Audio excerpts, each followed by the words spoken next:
What if I told you that there was over 100,000 crafts in our sky from a different society or a different civilization waiting for us to recall or remember the universal language, telepathy? I know it sounds crazy, but there's a few pieces to this puzzle that once you put them all together, it becomes extremely hard to ignore the fact that A, telepathy is real, B, telepathy is used to communicate with UAPs or UFOs and get them to land in some instances.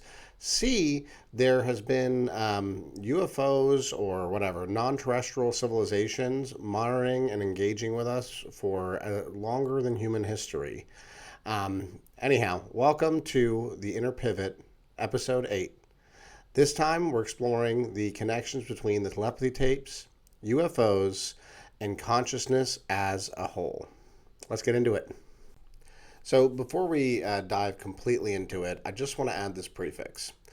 It's super important on this topic to be a skeptic whilst also being open-minded. There's a balance to approaching stuff like UAPs and telepathy because there's such a plethora of information that you really have to look for consistency and coherence across, like multiple interviews. Like I've watched, literally hundreds of podcasts where they interview everyone from Danny Sheehan to Robert Greer, Luis Elizondo, David Grush, and I've also read my fair share of books on this topic.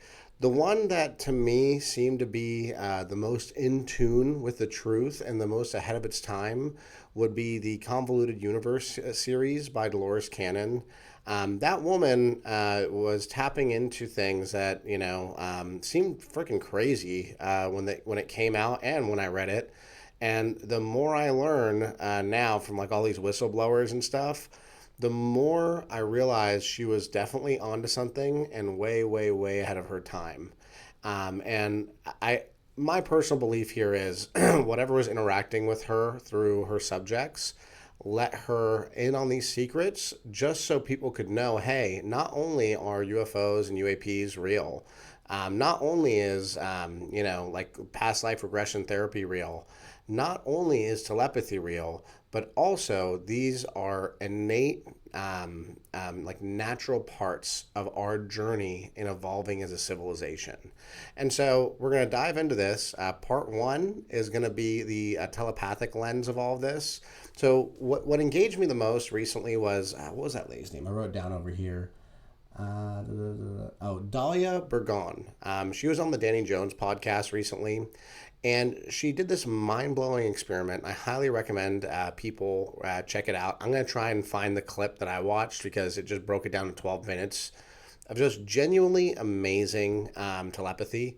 So the first thing she did was she put on like 5 or 6 different layers of covers for her eyes, right? And then behind her were these cue cards. They had different shapes and colors on them. And she put them behind and every single time was able to accurately read them. And you could tell Danny Jones was getting kind of like excited but skeptical at the same time. So he went and grabbed a bunch of books and then he grabbed his own set of eye covers and had her put them on, one he just bought off of Amazon. And as he's bringing up these book covers and showing to her, she's reading them without being able to see them, which is just truly, truly astounding. But then there's a few points where his fingers were over the book cover and she was still able to read them. And then this last instance, they like started to hey, can you just read what I'm typing on the computer? And she can't see the computer. She's facing away from it. They show you the whole room. And this woman reads exactly as he's typing it, what he's saying. So it's kind of an astounding peek into possibility. And so you tie this into something like the telepathy tapes, which if you haven't watched them, I highly, highly, highly recommend everybody watch them.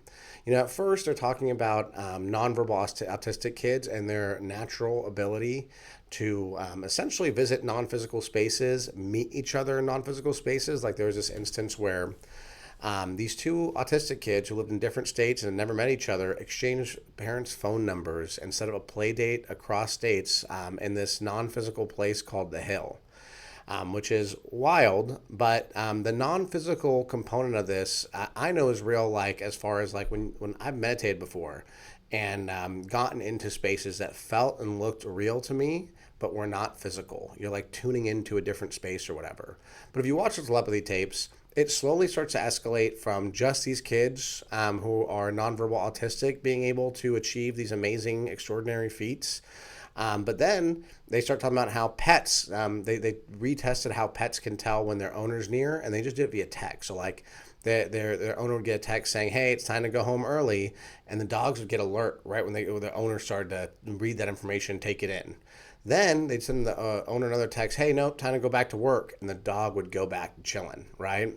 So it's super interesting. Like I guess a part of it is like love, right? Who you love and what you love is connecting you to them, right? Like almost like quantum entanglement. That's exactly how it works, essentially, right? But so later on in telepathy tapes, I don't know if it was a season 2 or just towards the end of season 1, or the talk tapes. They have a few different series that are all part of this information. And at some point during the telepathy tapes or talk tapes, they start to talk about or talk to different meditators, like people who've been meditating, doing different breath work techniques to essentially achieve the same thing. And like I have this belief about like us all being part of this collective conscious unit, and as certain information permeates the higher levels of our consciousness, like the more conscious amongst us or higher vibration amongst us, it starts to permeate downwards through the ranks, through the rest of us. So as the cyanotics or telepathy abilities that are dormant within humanity reveal themselves, it starts to cause an awakening of awareness for all of us. Like I know now, like I'll pay a little more attention to like when I'm thinking, or like like like it's crazy. Like a lot of time with my wife, like I'll know what she wants to order, right? Not just because I know her, but I also just like unconsciously, it feels like our minds are intermingled just because we've been together for so long. And I I watched the telepathy tapes or listened to the telepathy tapes, and I was so excited because finally someone is like digging into in a way like common folks like myself can understand the full range of abilities available to us. But anyhow, it gets a little weirder, right?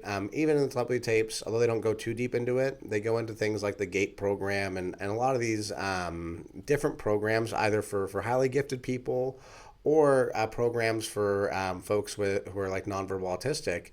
But they seem to be very like secretive programs that also shun these kids' like natural telepathy abilities. Like they don't like it when you talk about them. And the theory is kind of that like these kids are, and some adults too, are being used as tools to communicate with UAPs and UFO crafts. Now, that doesn't come just from the telepathy tapes, obviously. That is, well, I know about that because of the whistleblower David Grush's testimony, both on different podcasts, I think to Congress as well. And essentially, there's some people who have an easier time tapping into this telepathic spectrum of consciousness. And come to think of it, Danny Sheehan, who he was Jimmy Carter's former attorney, he prosecuted Watergate and the Iran-Contra situation. And he is also another, I would say, highly credible source, although you could tell in his interviews he's holding information back. I don't know what the rules are around that for them, but apparently there's a segment of this information that the public isn't ready for, which, if you think about that component of it, look how numb we've been made by the internet, like bombarding us with shocking things constantly. The government doing the same thing, like crazy stuff all the time. It almost feels like we're kind of growing numb to shock, and that could be to prepare us for whatever this is. I'm not 100% sure on that. I don't assume that the government has the best intentions for us, obviously. Just because it's made of people and people have an innate need to look out for their own interest, especially when they have a hunger for wealth or power. But anyhow, this gets real interesting with that comet IA3A or I3A or something like that that's coming that seems to have a wildly unnatural orbit and trajectory, and it seems to be speeding up and slowing down, which isn't a thing comets do. Okay, let me factor this in too. So, astronomer Beatriz Villarroel, a world-renowned astronomer, she is saying now that after reviewing pre-satellite, I guess like not tapes, like they're like photos essentially, but they're on these big discs of the sky from before the 50s, before satellites. And she's saying that she's counting hundreds, or at least 100,000 disc-shaped reflective surfaces in our sky. Just think about that for a moment. Disc-shaped reflective surface in our sky. And the only way she was able to catch this was their reaction to the sun and the moon. So like the way light was bouncing off of them. So just maybe here, there is this armada that's been up there for at least we know before satellites were up there, so about 100 years. I mean, why wouldn't have they been up there for longer? And caveat here, a lot of, the first thought I would have in pushing back against this would be something along the lines of, why would an extraterrestrial civilization waste their time, especially that much time, watching us from the skies? And I want to just deposit the concept here of nonlinear time. So like the fourth dimension of time and space, space and time are the same. So just like you can move forward and backwards through a space, like your room, you can move forward and backward through time. So it could be that these beings' experience of, 1,000 years is really, a couple days, couple weeks, couple months, because they're only maybe waking up or only having to be present in moments of significance.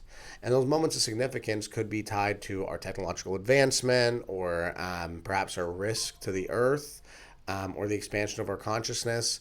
So it could be a few components here that maybe like bring them to alert. But that's more my own theory and thesis. But Miss Beatrice, I watched her podcast. I think it was on Jesse Mitchell's. And first of all, she's a very knowledgeable woman. Then second of all, she is like a conventional astronomer who she's found this, and they used to call it, what was it? Like defective marks, essentially, on these cassettes or whatever that they have the photos of the sky on from before the satellites. And the that feels obviously like a bit of a cover up, just from the get go. There's a bunch of objects in the sky. No, they're just defects on that plate. But here's a caveat: they all react to sun and light. So no, unless that defect on that plate is somehow intelligent, it wouldn't be reacting to sun and light. Okay, so now we're starting to go down the rabbit hole, right? Dolores Cannon's work describes watchers and recorders, beings who cloak themselves in light spectra we can't yet see. Mind you, this lady wrote most of her books in like the 80s and 90s. She deposited a few theories, like maybe, we're not on the right frequency to see them or whatever. But just conceptually, right, this lady who did quantum regression therapy, right, which is something a lot of people would say is hoopla, essentially confirmed what this astronomer said about there being a bunch of craft in the sky watching us and monitoring us. Now, excuse me. Now, a caveat here is a lot of the more like new age channeler kind of people have been saying that there's also craft in the sky, and these crafts are recording everything. Which is very interesting if they are recording everything, because we're going into an era where verifying and validating the truth is becoming increasingly difficult. And it would be super useful to have recordings of everything that ever happened to review and reflect on, and to also understand the truth of our civilization, our history here on Earth, and the cycles of civilization that preceded us. Because there's an overwhelming amount of evidence that civilizations preceded us here on this Earth. One component I want to circle back to real quick is David Grush, who is a confirmed, CIA operator. He spent 30 years serving this country. He's also, I think he's a nuclear physicist as well. At least that's what he majored in. He talked about being part of a recovery team. And he did share a video, if you go to the News Nation interview, I think it was a year ago with him. of them picking up these egg-shaped crafts, right? So, and if you think about, these crafts, are an egg-shaped craft could be just a probe, but so like he picked it up with a helicopter, right? So they go, he was contracted by the government to go pick up these crafts. And he went to go pick it up, and as they got closer, he felt a rising in his emotions, and he thought he was having some sort of like mental breakdown. And when they connected the helicopter's like wiring to that craft to pick it up, he felt this overwhelming sensation of disappointment in what they're doing, what we're doing to the Earth, disappointment in how conflict oriented and greedy and selfish we are. So whatever these are tapping into a higher dimension of consciousness within us. So like when you come into contact with them, if you're not ready, you're going to get overwhelmed by the emotions.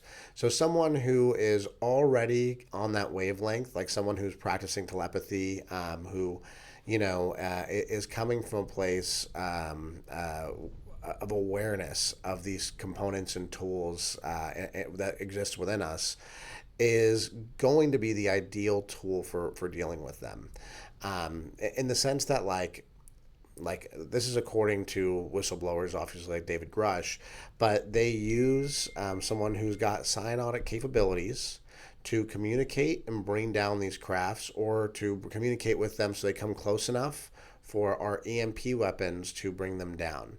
So our government, and probably allegedly, military-industrial complex, and other governments have been consistently bringing down these crafts. Now, these crafts are, usually unmanned, like they're probes, or they're manned by humanoid robots, like Dolores Little Cannon talked about, like Greys being humanoid robots that have a small portion of a more advanced being's essence. So anyhow, they're bringing down these crafts, they're using the technology, and then they're drip feeding it to the rest of us. And if you think about the exponential growth of our technology, it's kind of astounding. And here's the other part of our technology that's kind of concerning almost, is like the biggest advancements seem to be focused around distracting us, right? Like what has gotten the biggest advancements, in our lifetimes? Our phones, our connection to the internet. So like you're literally training yourself not to look down, not to look up, and to not be present. And like, okay, just follow me here, right? If you follow me this long, you're gonna follow me here anyhow. So like, let's say all these UFOs are waiting on a mothership to like kind of kick off a process of engagement, right? An apocalypse, if you will, a lifting of the veil, the original term of the meaning of the apocalypse, not the religious version. Well, what if this I3A comet that's, everyone is saying, even Avi Loeb, Harvard scientist, is saying, is most likely a mothership from advanced civilization. What if they're all waiting for that mothership to get here, and then they're going to reveal themselves? What would that do to the structure of our society, and how would that affect our belief systems collectively as a global civilization? Like me personally, I think it would be great for us to wake up from the foolhardiness of our current belief systems, where we think we've got it figured out, where our religions are right, our science is accurate, our way of quantifying reality is accurate. It would be hard to believe that in an infinite universe that we would know it all. The universe, according to our estimates, is like 48 billion years old. Our planet's 4 billion years old. I mean, just logically speaking, there has to be civilizations that are orders of magnitude more advanced than us. And then you got to factor in like, okay, we see less than 1/1000th of the spectrum of light. So like there's a massive spectrum of light that we can't see. Now, we have the tools to see them. And I think it was, I forgot what podcast, but there was this dude he was a former military guy, and his whole thing was he would go to where we were doing military trainings, and he would record the sky with different instruments, different types of night vision, sonar, heat-based binoculars, that kind of stuff, right?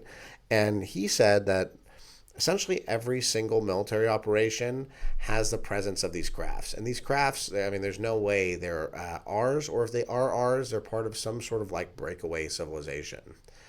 Um, so as you see, the deeper you go, there's more layers here than are than any person can conventionally be comfortable with. But I also feel like eventually the truth it makes itself known, and if we don't start at least opening our mind to the range of possibility, and we live our humdrum normal lives and wait for the system to be essentially be shocked by these revelations, we'll be in a state of fear instead of adulation, and in that state of fear will be essentially very easy to manipulate.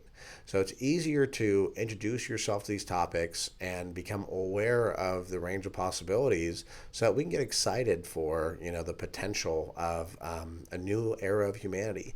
Because like the telepathy thing by itself, like you can go watch it. That Dalia lady, she was on the Danny Jones podcast like 2 weeks ago, and you can watch her prove to you in front of your eyes that telepathy is real. Okay? If telepathy is real, right? And she's saying, hey, my daughter, who's also telepathic, can communicate with other beings that are non human.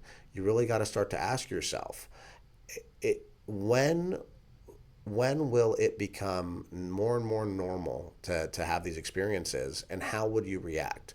Like for me, I've always been kind of a UFO nerd. I get really excited about this stuff. I get excited about even like, even if it causes significant turmoil in our civilization, the notion of becoming, part of a galactic civilization is exciting. The notion of knowing the truth and, about everything, that we've, been through as a civilization and previous civilizations on this planet sounds exciting. And the notion of, us waking up from the weird, like, binary paradigm we're stuck in is also exciting. So anyhow, exploring all this stuff makes you really think about, or makes me really think about reincarnation. Only because Dolores Cannon, who like literally everything I just talked about from all these different sources, Dolores Cannon was talking about in the 80s, 90s, early 2000s before her death, right?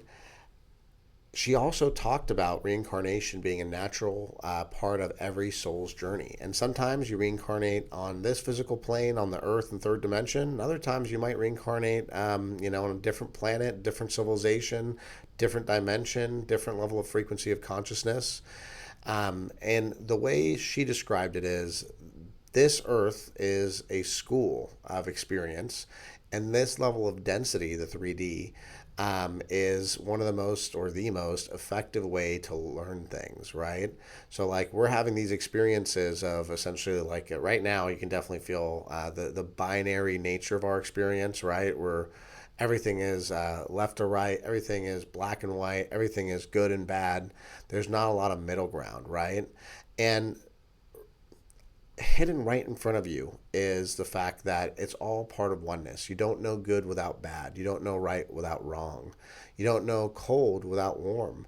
So, like, all these things are one thing, like the same thing being split in half so that we can see it as this binary thing. But according to Dolores Cannon, eventually, sooner rather than later now, it feels like, there's going to be a shift into oneness. And what does that mean? Does that mean we all become one giant being? Don't think so. I think what it means is we become aware of the fact that we're in this together. That every being on Earth, especially human beings, but every being, is part of the Earth in a way, and is part of the galactic civilization that probably exists around us, at least based upon all this stuff, right? And another component that really kind of gets me excited is like if you ever read the Book of Enoch, they literally describe the Watchers. They describe essentially the same thing. They describe alien intervention where they took Enoch up on a spaceship, through the different layers of heaven, and one of the layers of heaven was hell or whatever. But he went on a, Enoch, if you read the Book of Enoch, he got on a spaceship. And they talk about, people who intermixed with, angels, right? But let's just say it's an advanced civilization, right? To us, there's no difference. And they intermixed with humanity, and, it was quote unquote unnatural. Then they flood the earth, right? Maybe to get rid of that mixing of super advanced civilization and us, and so this is for I think this was in the Book of Enoch, but I don't remember for sure. But essentially, that's what like demons are, or poltergeists, or whatever. They're beings who, or disembodied beings who don't have a soul or don't have a physical form anymore, and their soul can't like transition. So they're feeding off of your emotions, right? And the thing they seem to feed off of most is like fear, right? So it's super important not to let all this stuff overwhelm you and push you into fear, because no amount of fear and ignorance will save you from the truth. The truth is inevitable, and like I know I'm all this stuff seems very out there, but I feel like if you start digging into the information, and that's the only way out. Like no guy on the internet's gonna tell you everything. No guy on the internet knows everything. But if you start reading books, watching podcasts, listen to audiobooks, just really digging into the information available on this topic, the truth will reveal itself, and it's genuinely astounding. Um, Anyhow, that's all I got for today. And I really hope that this gets some of y'all doing some Google searches, and gets you guys looking into the nature of our reality. Because this IA3A comet's coming, I think, in like 2 days. So we'll find out if all the what are they called? The channeler people who are saying that it's a mothership, a UFO mothership, are right. I hope it is.